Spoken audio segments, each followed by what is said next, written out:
Assalamualaikum warahmatullahi wabarakatuh. Perkenalkan, nama saya Ririn dengan NIM 186500057. Di sini saya akan mereview materi yang berjudul fase definisi memahami masalah user. Langsung saja, tujuan dari fase definisi adalah untuk memahami dengan baik masalah-masalah yang dihadapi oleh user dalam memperkirakan biaya dan waktu penyelesaian proyek.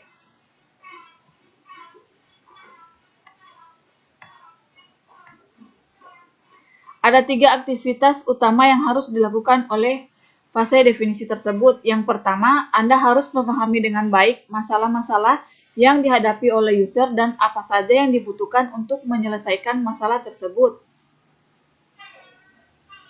Yang kedua, Anda harus memutuskan proyek akan dilaksanakan atau tidak.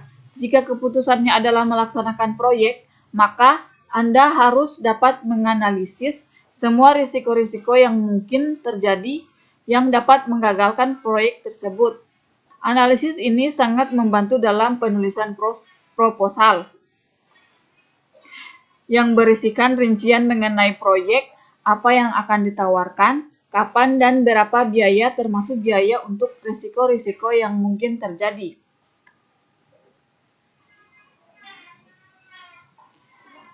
Beberapa dokumen dan yang ditemukan beberapa kejadian penting pada fase ini. Yang pertama, menulis requirement dokumen, yaitu dokumen yang berisi rincian kebutuhan user. Selanjutnya, menulis pendahuluan perencanaan proyek merupakan langkah pertama dalam merencanakan langkah-langkah berikutnya yang harus diambil untuk mengembangkan produk dan sumber-sumber apa saja yang dibutuhkan untuk setiap langkahnya. Yang ketiga, Anda harus memberikan perkiraan ini kepada user dalam bentuk proposal. Dokumen kebutuhan atau recruitment dokumen atau RD. RD menyatakan masalah-masalah yang dihadapi user dan solusi umum yang dibutuhkan. Bahasanya berorientasi pada bahasa yang digunakan oleh user sehari-hari dan jauh dari bahasa komputer. Masalah terbesar berkaitan dengan pemakai akhir, end user, yang sesungguhnya petugas pemasukan data atau petugas pengiriman barang yang berada di gudang.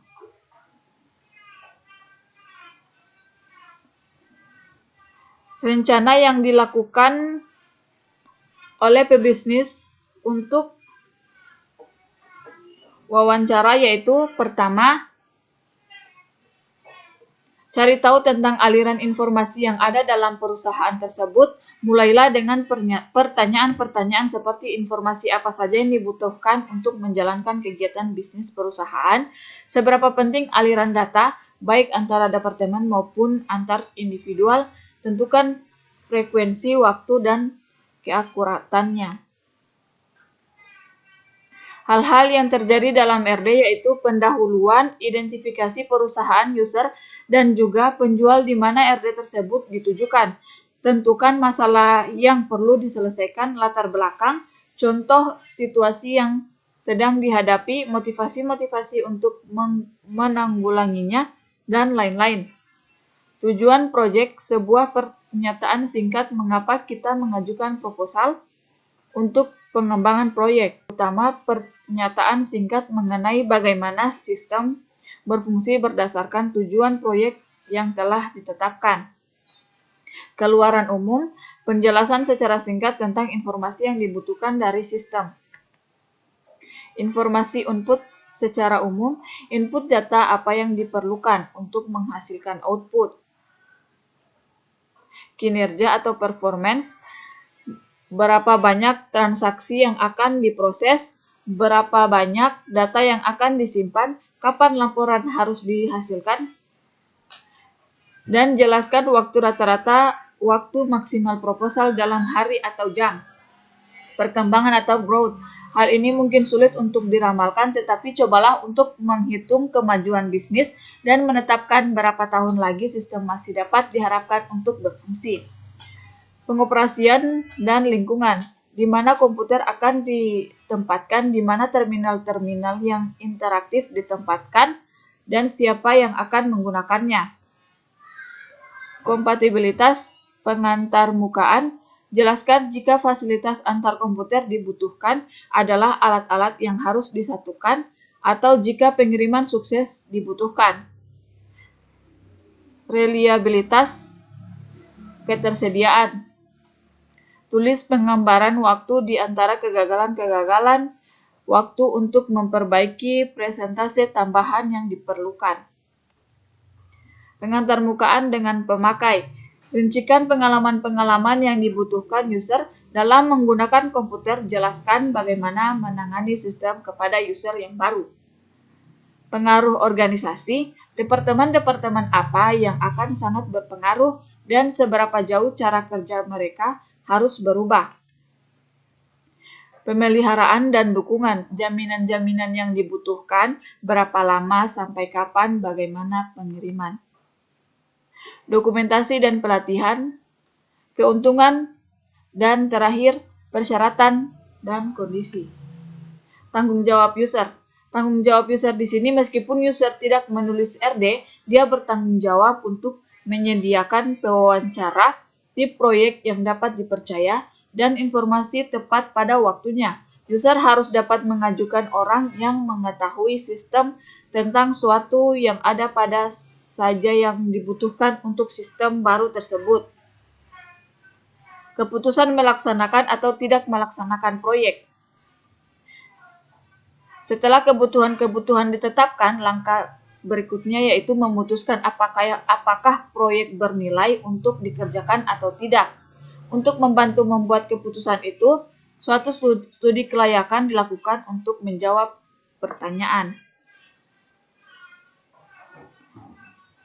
Dalam suatu studi kelayakan, kita mempertimbangkan semua penyelesaian masalah teknis yang mungkin dan coba untuk memperkirakan biaya dari masing-masing penyelesaian masalah.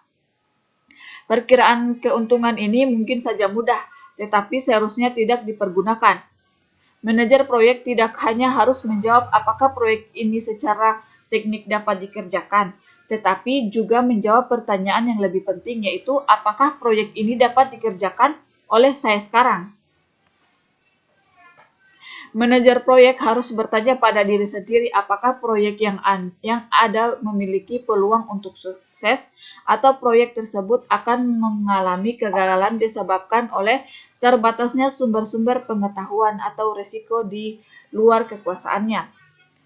Manajemen risiko. Manajemen risiko di sini yaitu data telah membuat reputasi yang buruk sekali karena meremehkan proyek-proyek yang ada. Ketika ditanya tentang alasannya, para ahli pemrosesan data membela diri dengan memberikan pernyataan seperti, "Saya menilai dengan benar berdasarkan fakta-fakta yang diberikan kepada saya."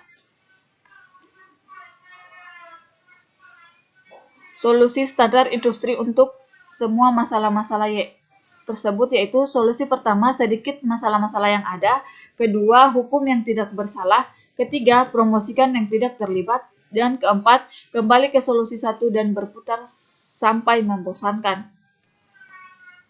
Dan yang terakhir, 4 langkah manajemen risiko. Pertama, antisipasi risiko. Kedua, singkirkan risiko yang mungkin terjadi. Ketiga, kurangi dampak risiko. Dan keempat, tetap tenang ketika terjadi kesalahan.